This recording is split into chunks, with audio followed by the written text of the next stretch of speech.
ഇപ്പോൾ ഈ ഒരു 2 വർഷത്തിന് മുമ്പ് ലാസ്റ്റ് കമ്മിറ്റ്മെൻ്റ് ഉള്ള സിനിമകളെല്ലാം തീർന്നു കഴിഞ്ഞിട്ട് സിനിമയിൽ നിന്ന് ബ്രേക്ക് എടുക്കുക എന്ന് പറഞ്ഞുകൊണ്ട് ഒരു വാർത്ത പുള്ളി തന്നെ നേരത്തെ പറഞ്ഞിട്ടുണ്ടായിരുന്നു.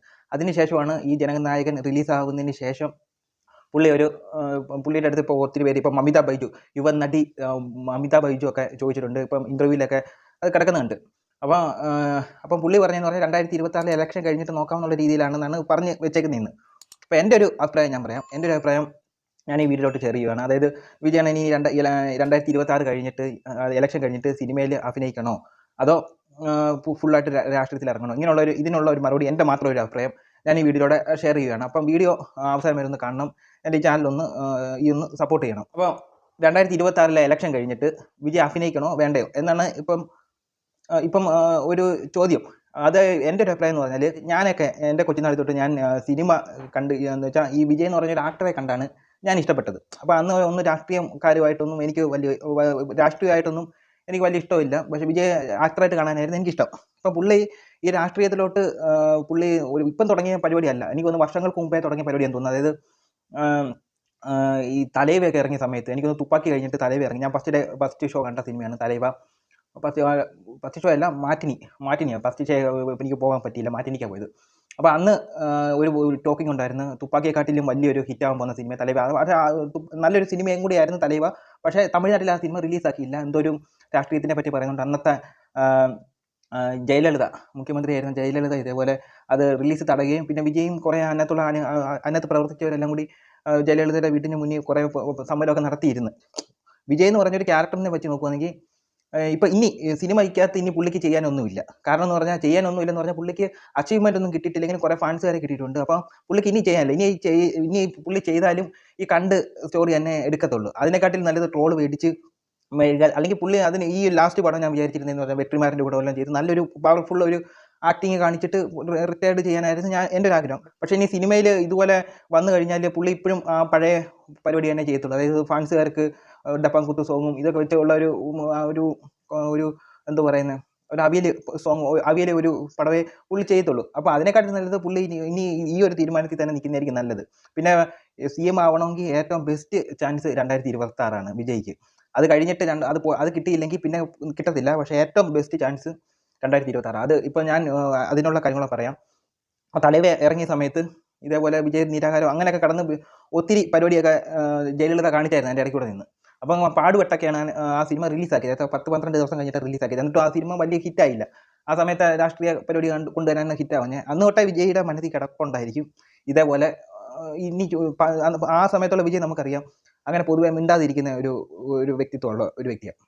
അപ്പം അതിനുശേഷമാണ് പുള്ളി ഓരോ ഓഡിയോ ലോഞ്ച് പുള്ളിയുടെ സിനിമ അതനുസരിച്ചുള്ള സിനിമകൾ പുള്ളി സെലക്ട് ആക്കുന്നതും അതിനകത്തൂടെ ഓരോരോ കാര്യങ്ങൾ എടുത്തു പറഞ്ഞിട്ട് അതിനകത്ത് ഓരോരോ തമിഴ്നാട്ടിൽ നടക്കുന്നതായാലും ഓരോ കാര്യങ്ങൾ എടുത്തു പറഞ്ഞ് കുത്താൻ തുടങ്ങിയത്. അപ്പോൾ അത് വിജയുടെ സിനിമയെ തന്നെ ബാധിക്കുന്നുണ്ട്. അതായത് രാഷ്ട്രീയക്കാർക്കെല്ലാം ഒരു പേടിയായിട്ടുണ്ട്. അപ്പോൾ അവരെല്ലാവരും കൂടി വന്ന് സിനിമ ഇറങ്ങുമ്പോൾ, അതായത് വിജയ് ഒരു സിഗരറ്റ് വലിക്കുന്ന സീനുണ്ടെങ്കിൽ അതിനെ കൊണ്ടുപോയി കേസ് കൊടുക്കും, അത് തടയുക. പക്ഷേ അങ്ങനെയൊക്കെയുള്ള ഇത് വിജയുടെ സിനിമയെ മാത്രം തേടി പിടിച്ച് നടത്തുന്നുണ്ട്.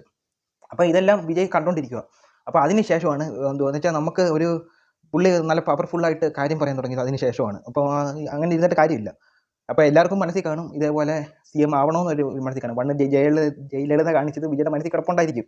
ആ ഒരു ചാൻസാണ് ഇപ്പം വന്നേക്കുന്നത്. ഇപ്പോൾ ചിലവരൊക്കെ പറഞ്ഞ് തോക്കണേ എന്നൊക്കെ പറഞ്ഞ് ആക്ഷേപിക്കുന്നുണ്ട്. പക്ഷേ എൻ്റെ ഒരു ഇതെന്ന് പറഞ്ഞാൽ പുള്ളി സിനിമയിൽ ഇനി പുള്ളിക്ക് ചെയ്യാനില്ല. ചെയ്താലും ഇതേപോലത്തെ പരിപാടി ഇത്രയും വർഷം ചെയ്ത പടങ്ങളെ പുള്ളി ചെയ്യത്തുള്ളൂ. ആ ഒരു ടീം വെച്ചേ ചെയ്യത്തുള്ളൂ. അതിനെക്കാട്ടിലും നല്ലത് 2026 നിയമസഭാ ഇലക്ഷനിൽ പുള്ളി ജയിക്കണമെന്നാണ് എൻ്റെ ഒരു അഭിപ്രായം. ഞാൻ ജയിക്കാനാണ് ചാൻസ് കൂടുതൽ. കാരണം എന്തെന്ന് പറഞ്ഞാൽ ഈ 2026 കിട്ടിയില്ലെങ്കിൽ പിന്നെ കിട്ടത്തില്ല. കിട്ടത്തില്ലെന്ന് പറഞ്ഞാൽ 2032 വരെ കഴിയുമ്പോഴത്തേന് ഇപ്പം തമിഴ്നാട്ടിൽ ഒരു എതിരാളി ഇല്ല. ഇപ്പം തന്നെ ദ്രാവിഡ മുന്നേറ്റ കഴകം MK സ്റ്റാലിന് എതിരെ നിൽക്കുന്ന ഒരു പവർഫുൾ പാർട്ടി തമിഴ്നാട്ടിലില്ല. ഇപ്പം ആകെയുള്ളൊരു പാർട്ടി എന്ന് പറഞ്ഞാൽ വിജയ് കൊണ്ടുവന്ന തമിഴക വെട്രി കഴകം എന്ന് പറയുന്ന ആ പാർട്ടിയുള്ളൂ DMK-യോടൊപ്പം നിൽക്കാൻ പറ്റിയ ഒരു പാർട്ടി. അപ്പോൾ അതിന് ഇപ്പം വിജയ് അത് വളർത്തിയെടുത്തിട്ടുണ്ട്. കുറച്ച് 3 വർഷമായാലും വിജയ് അവരുടെ മുന്നിൽ മത്സരിക്കാനുള്ള രീതി വരെ വളർത്തിയെടുത്തിട്ടുണ്ട് ഈ 3 വർഷം കൊണ്ട്. അപ്പം ഈ ജയിക്കാൻ ചാൻസ് വിജയ്ക്കുണ്ട്. കാരണം പുള്ളി അത് അന്ന് തൊട്ട് എന്ന് വെച്ചാൽ തലൈവ തൊട്ട് തുടങ്ങിയ പണിയാണ്. അതിൻ്റെ ഇടയ്ക്കൂടെ ഉള്ള സിനിമകളും അതിനേക്കാളുള്ള എക്സാമ്പിളാണ്. അപ്പം ജയിക്കണമെങ്കിൽ ഇപ്പം എന്തുമല്ല MK സ്റ്റാലിൻ ഇനി മത്സരിക്കത്തില്ല. കാരണം എന്തെന്ന് പറഞ്ഞാൽ MK സ്റ്റാലിൻ്റെ ഇത് വെച്ചിട്ട് മുൻനിർത്തി പുള്ളിയെ മത്സരിപ്പിക്കാൻ നിർത്തുന്നത് അദ്ദേഹത്തിൻ്റെ മകനായിട്ടുള്ള നടനുമായിട്ടുള്ള ഉദയനിധി സ്റ്റാലിനായിരിക്കും. ഉദയനിധി സ്റ്റാലിനെ വെച്ചാൽ പുള്ളി ഇനി മത്സരിപ്പിക്കത്തുള്ളൂ. അപ്പോൾ ഉദയനിധി സ്റ്റാലിനും വിജയും കൂടായിരിക്കും 2026 CM വേണ്ടി മത്സരിക്കുന്നത്. അപ്പം വിജയ്ക്കാണ് ചാൻസ്, ഫാൻസ് കൂടുതൽ വിജയ്ക്കാണ്. പക്ഷേ എനിക്ക് ഈ 2026 ചാൻസ് കൂടുതൽ വിജയ്ക്ക്. അത് കഴിഞ്ഞാൽ പിന്നെ വിജയ്ക്ക് കിട്ടാൻ പാടാണ്. കാരണം ഈ നമ്മുടെ ഇവിടെ കേരളത്തിൽ 140 മണ്ഡലങ്ങളുണ്ടല്ലോ. അപ്പോൾ അവിടെ തമിഴ്നാട്ടിൽ എനിക്ക് തോന്നുന്നു 240 മണ്ഡലമുണ്ട്. അതിനകത്തുനിന്ന് 35% വോട്ട് ഒരു പാർട്ടിക്ക് കിട്ടിയാലേ അവിടെ ഭരണം കിട്ടത്തുള്ളൂ. അപ്പോൾ വിജയ്ക്ക് കിട്ടാൻ ചാൻസ് ഉണ്ട്. പക്ഷേ അത് ഇതുപോലെ കിട്ടിക്കഴിഞ്ഞാൽ പിന്നെ ഈ സിനിമ ചീഫ് മിനിസ്റ്റർ ആയി കഴിഞ്ഞാലും അല്ലെങ്കിലും സിനിമയിലോട്ട് ഇനി വരണ്ടെന്നാണ് എൻ്റെ ഒരു അഭിപ്രായം. കാരണം എന്ന് പറഞ്ഞാൽ പുള്ളി നിങ്ങൾ വന്നാലും വിജയണം വന്നാലും ഇനി ഈ പരിപാടികളെ ചെയ്യത്തുള്ളൂ. അതായത് ഡാൻസും ഇത് ആ ഒരു ടീം അത് കണ്ട് മടുത്ത് ഉള്ള കാര്യം പറയല്ലോ, കണ്ട് മടുത്ത സാധനം തന്നെ ആയിക്കഴിഞ്ഞാൽ കുറേ കാര്യങ്ങൾ വിജയണം ചെയ്യാനുണ്ട്. കാരണം എന്തെന്ന് പറഞ്ഞാൽ പുള്ളിയെ കുത്തിയെ ഓരോരുത്തരെ കുത്തി നോവിപ്പിച്ചുകൊണ്ടിരുന്ന ഓരോരുത്തർക്കും തിരിച്ച് പണി കൊടുക്കാനുള്ള ഒരു അവസരം കൂടിയാണ് 2026 വന്നിട്ടുള്ളത്.